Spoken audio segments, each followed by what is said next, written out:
Assalamualaikum warahmatullahi wabarakatuh. Yang saya hormati Bapak Kepala Sekolah, dalam hal ini diwakili oleh Wakasek Kurikulum. Yang saya hormati Ketua Kopel Lani. Yang saya hormati rekan-rekan kalian yang menyempatkan hadir di kegiatan berbagi praktik baik pembelajaran berbasis proyek. Syukur alhamdulillah, marilah kita senantiasa memanjatkan puji dan syukur kepada Tuhan Yang Maha Kuasa karena berkat rahmat dan hidayahnya, sehingga pada kesempatan ini kita masih diberikan kesehatan untuk bisa berkumpul dalam rangka berbagi praktik baik pembelajaran berbasis proyek. Salawat serta salam kita kirimkan kepada Baginda Muhammad Nabi Muhammad SAW beserta para sahabat. Baik, Ibu Bapak sekalian, sebelum kita membuka kegiatan ini, marilah kita bersama-sama membaca Bismillahirrahmanirrahim untuk membuka kegiatan ini. Selanjutnya, sambutan dari Ketua Kopel lagi, dalam hal ini Ibu Rahmadani SPD MPR, kepada beliau dipersilakan dengan hormat.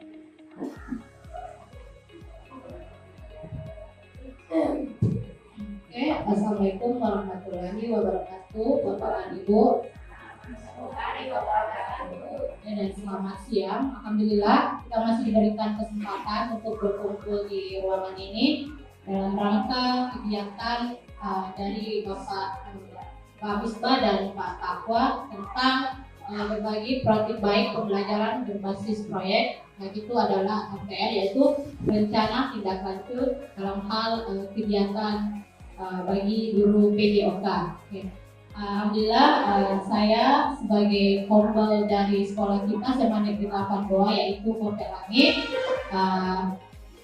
memberitahukan bahwa sebagai salah satu wujud kolaborasi kita sama para guru di sekolah ini, kita harus saling membantu, ya. Salah satunya kegiatan pada hari ini, supaya kenapa? Karena dengan berbagi praktik ini diharapkan kita semua mendapatkan ilmu dan pengetahuan. Jadi bukan hanya pengetahuan dari mapel kita sendiri, tapi lebih ke secara umum. Jadi dalam hal ini mata pelajarannya itu ya PJOK ya Pak ya. Ya, oke. Saya akhiri. Assalamualaikum warahmatullahi wabarakatuh. Baik, terima kasih atas sambutan yang disampaikan oleh Bu Guru yang sangat luar biasa. Selanjutnya, sambutan yang kedua yang akan dibawakan oleh Kepala Sekolah, dalam hal ini diwakili oleh Wakasek Kurikulum. Kepada beliau dipersilakan dengan hormat.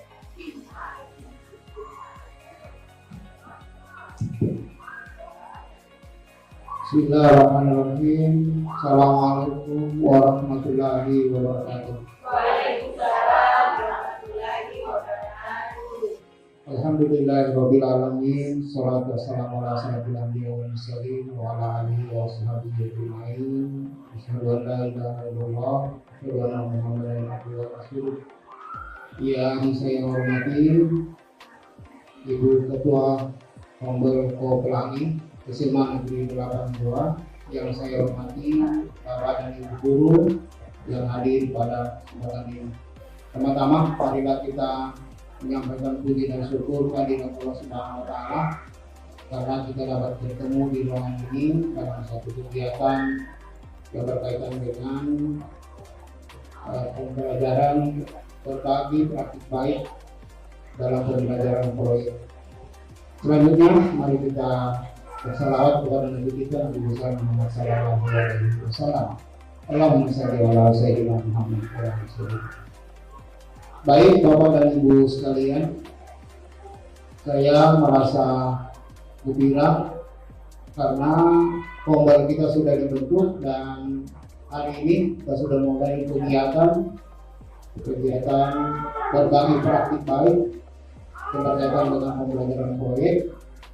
Oleh karenanya saya mengharapkan kepada kita semua untuk mengikuti kegiatan ini mulai dari awal sampai akhir, sehingga kita dapat memperoleh manfaat dari apa-apa yang disampaikan oleh dalam hal ini pemateri kita sebentar.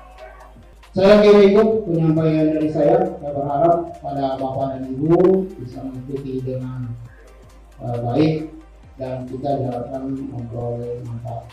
Baiklah, acara berbagi praktik baik pembelajaran proyek saya nyatakan dibuka dengan resmi. Demikian, wabillahi taufiq wal hidayah. Assalamualaikum warahmatullahi wabarakatuh. Selanjutnya acara kita melangkah ke acara berikutnya, yaitu berbagi praktik baik pembelajaran berbasis proyek, yaitu tentang rencana tindak lanjut perencanaan pembelajaran berbasis proyek bersama PJOK. Dalam PJOK sebagai salah satu implementasi pembelajaran yang berpusat pada peserta didik. Kepada Bapak Muhammad Nurul Taqwa SPD PDRPD, dipersilakan. Assalamualaikum warahmatullahi wabarakatuh. Selamat pagi Bapak Ibu sekalian. Semoga hari ini kita senantiasa diberikan kesehatan, keberkahan, dan kemuliaan oleh Allah Subhanahu wa Ta'ala, khususnya dalam menjalankan kegiatan-kegiatan yang sifatnya baik. Ya, Bapak Ibu sekalian, hari ini izinkan saya Muhammad Nurul Taqwa SPD RPD untuk menyampaikan sebuah materi seperti yang sudah disampaikan oleh moderator tadi, bahwa kegiatan ini adalah salah satu kegiatan pembelajaran berbasis proyek di mana kami berusaha untuk membuat proyek yang benar-benar berpusat dan berpihak pada kepentingan atau kebutuhan belajar peserta didik kita. Jadi kegiatan yang saya bawakan ini untuk judul programnya adalah kompetensi olahraga permainan tradisional Hadang. Ini permainan tradisional. Kenapa permainan tradisional? Karena dewasa ini pembelajaran atau praktek-praktek kegiatan aktivitas fisik kita di lapangan itu lebih banyak ke olahraga modern, sehingga olahraga atau permainan tradisional mulai terpinggirkan dan mulai terlupakan, khususnya di kalangan milenial. Nah, mungkin Bapak Ibu sekalian, ini di depan Bapak Ibu saya menampilkan dulu di awal adalah terkait dengan 8 tema untuk dipilih satuan pendidikan yang bisa mulai dari tingkatan SD sampai SMA. Untuk kegiatan PJOK atau kegiatan aktivitas fisik, dia masuk di tema bangunkan jiwa dan raganya. Nah, jadi seperti keterangannya, yaitu membangun kesadaran dan keterampilan untuk memelihara fisik dan mental untuk dirinya maupun orang lain di sekitarnya. Jadi memang kegiatan yang berbau fisik, arahnya adalah di bangunkan jiwa dan raganya. Nah, next. Ya. Nah, jadi kita masuk kepada latar belakang kegiatan yang akan kita lakukan, yaitu permainan tradisional Hadang. Mulai dari konteks program, yang pertama sekolah. Program ini kegiatannya akan diselenggarakan di SMA 8 Goa sebagai sekolah yang secara umum terdapat begitu banyak keberagaman serta kondisi sosial yang dinamis dan perlu diakomodasi. Salah satunya melalui kegiatan permainan tradisional yang bertujuan membangun kebersamaan dan rasa peduli antar sesama siswa dan warga SMA Negeri 8 Goa. Aset yang dimiliki secara umum, Bapak Ibu, SMA 8 Goa memiliki aset seperti aset manusianya, yaitu Bapak Ibu guru sekalian, yang saya yakin dan percaya Bapak ini adalah orang-orang hebat, orang-orang yang betul-betul bisa mendedikasikan dirinya untuk pendidikan dan khususnya anak-anak kita. Nah, sedangkan untuk kesenjangan atau kebutuhannya berdasarkan hasil pengamatan, survei serta wawancara dengan peserta didik, terdapat begitu banyak harapan akan kegiatan permainan, khususnya permainan tradisional. Jadi dan yang paling penting lagi, bentuk kegiatan ini adalah bentuk kegiatan yang akan dibuat dalam bentuk SEM.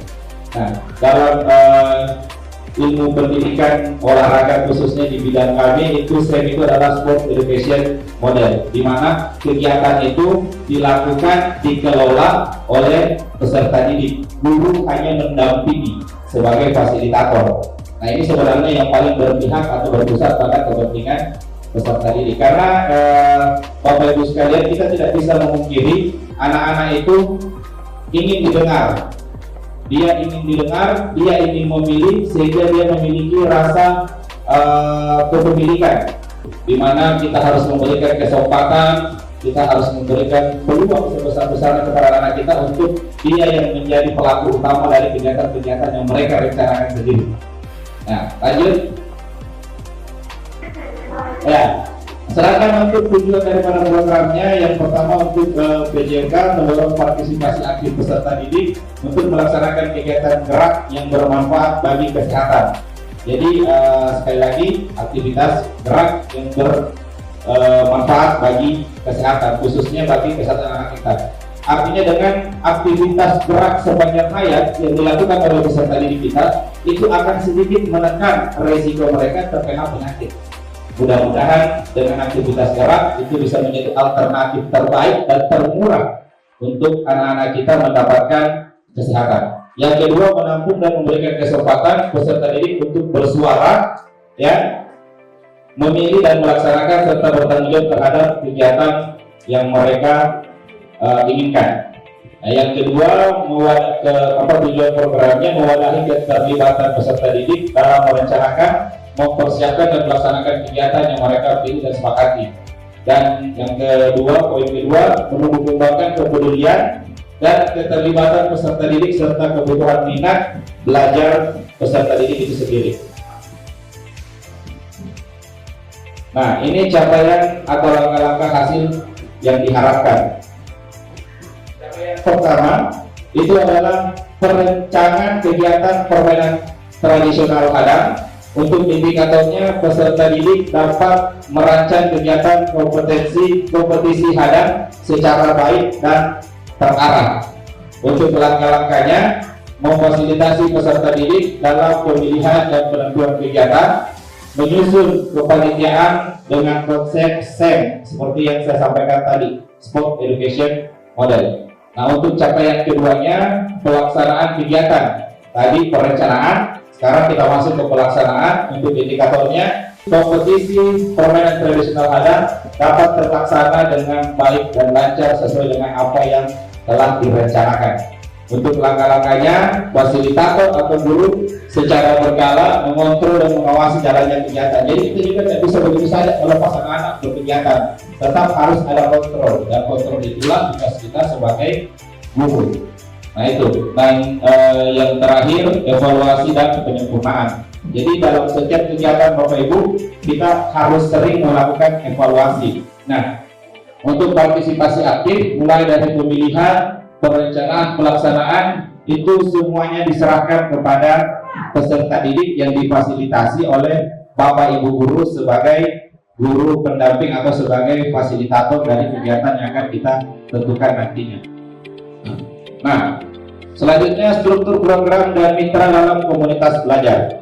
Untuk struktur programnya, skala program target populasi SMA Negeri 82 kelas 10.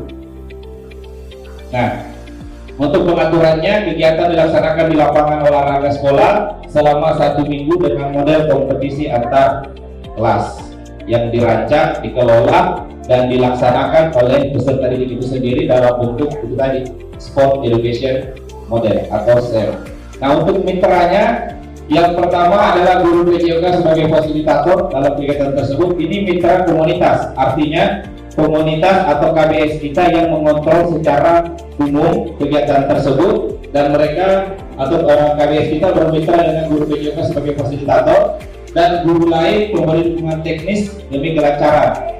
Jadi ada juga dukungan teknis dari guru-guru lain. Nah, terus orang tua dilibatkan dalam sesi akhir proyek dan penyiapan umpan balik. Lanjut, Pak. Nah, ini pernyataan tentang kapasitas yang dimiliki kelas atau sekolah. untuk sumber dayanya yang kita miliki, fasilitasnya lapangan yang standar dan peralatan yang mendukung dan memadai. Yang kedua, sumber daya manusia, guru PJOK, hubungan guru lain dan keterlibatan orang tua.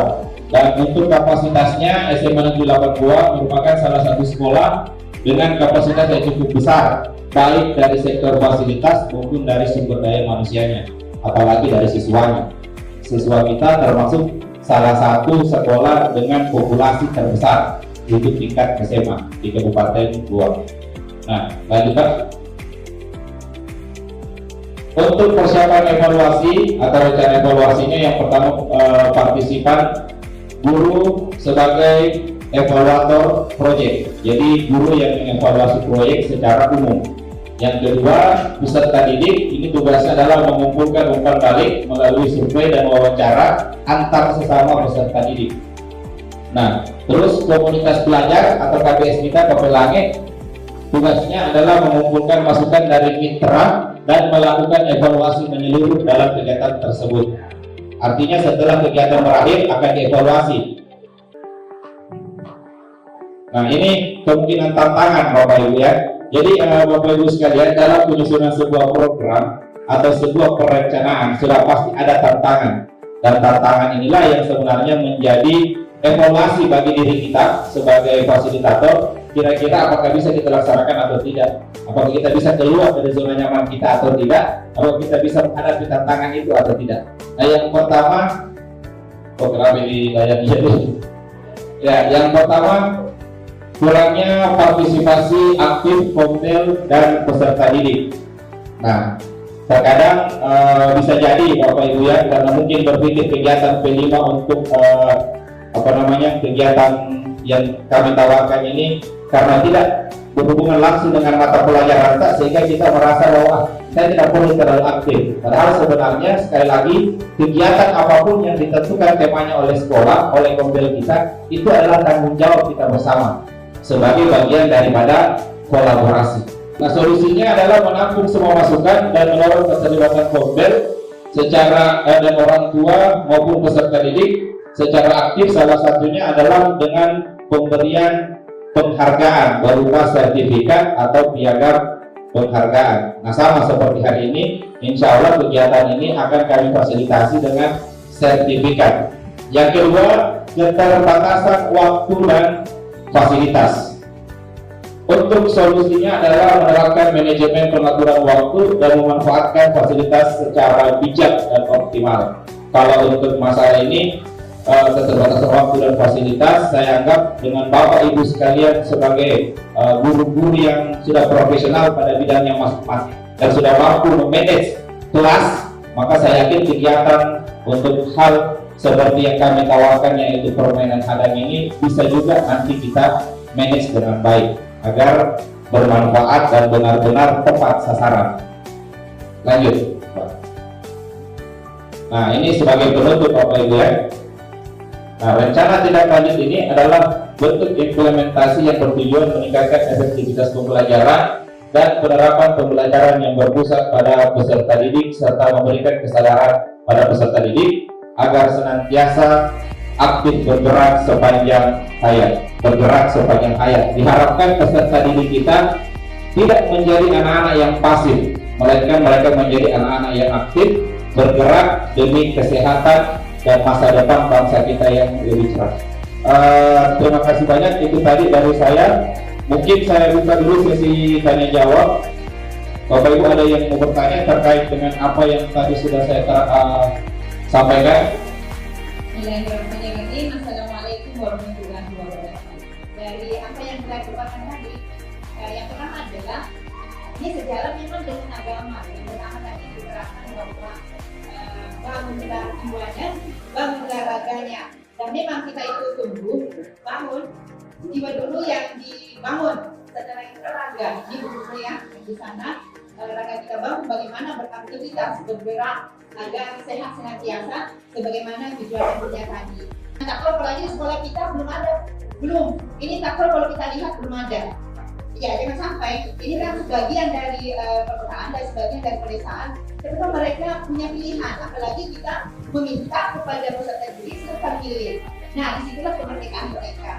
Faktor kesehatan itu ada banyak yang bisa mempengaruhi, mulai dari aktivitas geraknya, terlebih lagi dengan kehidupan sehari-harinya di luar aktivitas gerak. Kita tidak pernah tahu anak kita makan apa, minum apa, atau konsumsi apa, terus jam tidurnya jam berapa. Itu kan di luar daripada ranah kita sebagai guru. Namun salah satu usaha kita adalah menggerakkan mereka aktif di sekolah. Kalau misalnya kita sudah melakukan aktivitas gerak yang baik, menerapkan aktivitas gerak sebanyak kepada peserta didik, mereka menerima itu dan mereka mengimplementasikan itu, kemudian kita tambahkan dengan penyampaian-penyampaian akan pentingnya menjaga pola hidup, pola makan dan sebagainya, ya, maka kesehatan fisik dan mental anak-anak kita akan terjaga. Jadi kurang lebih seperti itu. Dan insya Allah kalau misalnya tadi Ibu Rahmin menyampaikan terkait dengan takro itu bisa menjadi salah satu alternatif, tidak ada masalah Bu. Atas perhatian Bapak Ibu sekalian, saya ucapkan terima kasih banyak. Semoga apa yang saya sampaikan bernilai ibadah bagi saya pribadi dan bagi kita semua. Ketika ada yang baik itu datangnya dari Allah Subhanahu Wa Taala. Ketika ada yang buruk datangnya dari saya pribadi sebagai manusia biasa. Terima kasih. Akhir kata saya tutup dengan pantun buah pepaya. Cakep. Disiram air akhirnya basah. Cakep. Maksud hati ingin berlama-lama, Cakep. tapi apa daya kita harus berpisah. Assalamualaikum warahmatullahi wabarakatuh.